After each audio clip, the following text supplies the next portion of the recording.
Mameys, and we have Anonas as well in this row.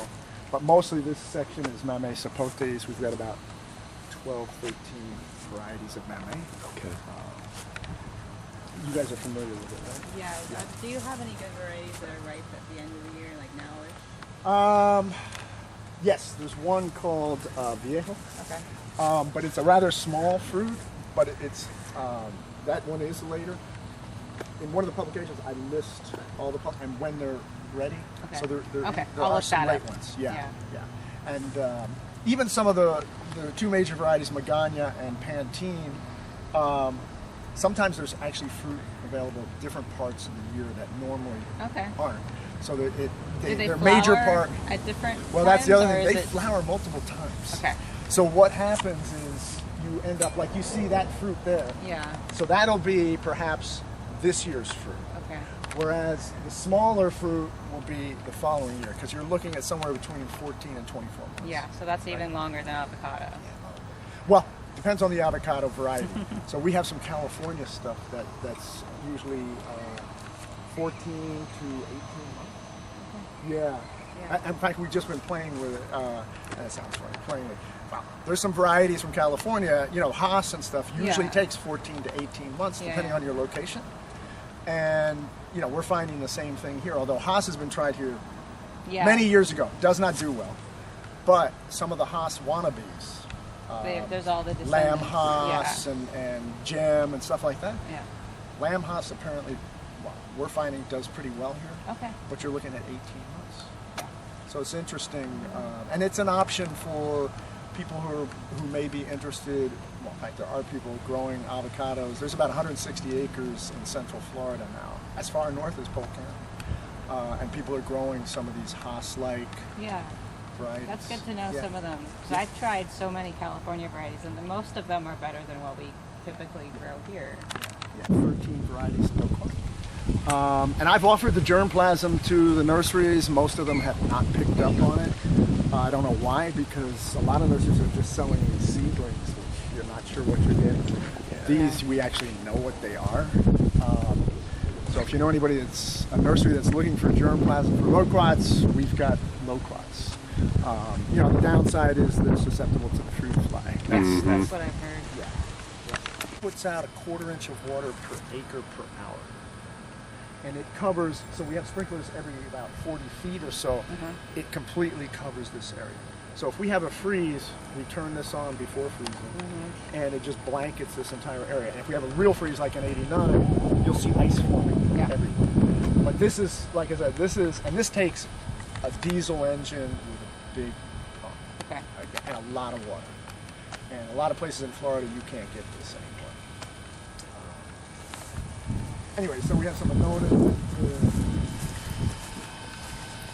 more Mamey, and Caimito. Are you guys familiar with that Mamey tree that was grown from seed that I brought in from Guatemala? It took about 13 years before it bloomed. Oh, wow. The reason you don't use seedling trees Yeah. is right here. But now it is, finally. But, we also have Aki, I don't know if you're familiar. Yeah.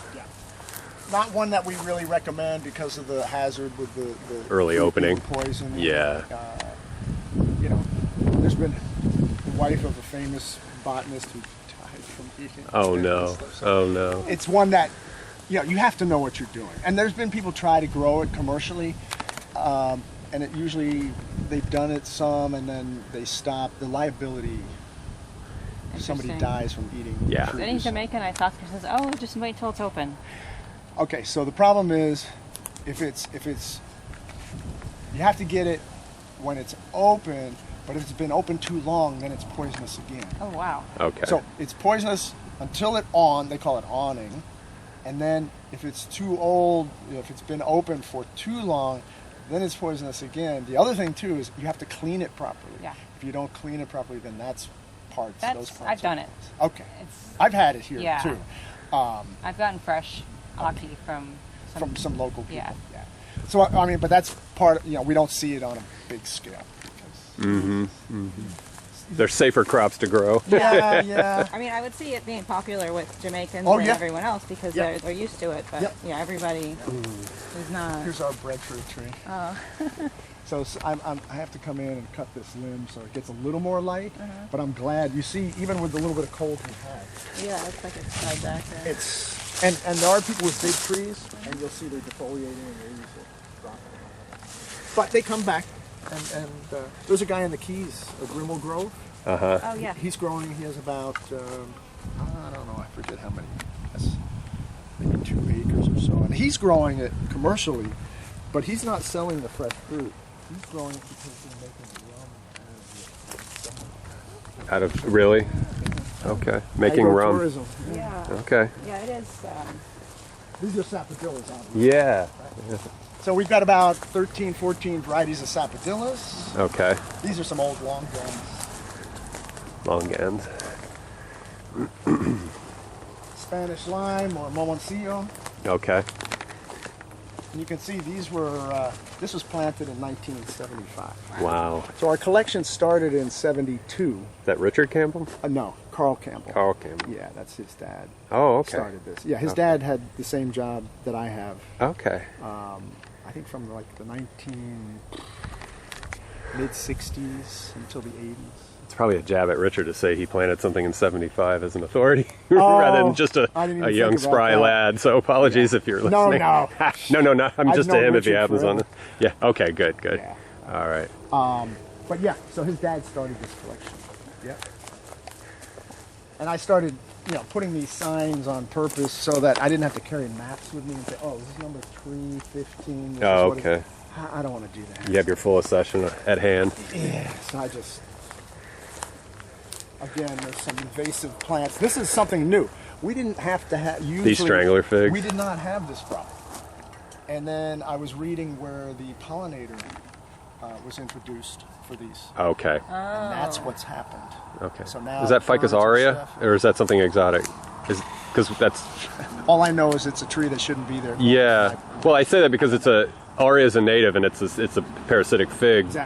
but it's interesting that your pollinator wasn't present here It- until. At least in my observation, for Yeah. the first 20 odd years that I was here, we didn't have this problem. Okay. All of a sudden, it's showing up everywhere. Oh, that's too bad. So I'm yeah. having to come through and poison them, and Yeah. cut them out, and it's just like Extirpations. one more thing that I